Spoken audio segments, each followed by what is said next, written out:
Вчера при специализирана акция на МВР беше задържан кметът на община Извор в София Йордан Лютов. Срещу кмета има сигнал за конфликт на интереси и злоупотреби със служебно положение.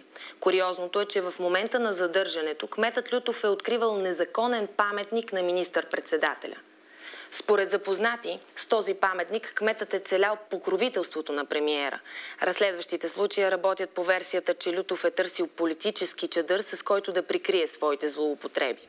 От прес-центъра на правителството съобщиха, че никой не е имал информация за откриването на такъв паметник. Новини ли гледаш? Тихо. Йордане, сега и Бойко не може да ти помогне. Аз съм трето поколение във властта, бе. Ще го пуснат ли? Сигурно. Ама какво от това? Вече нищо няма да е същото.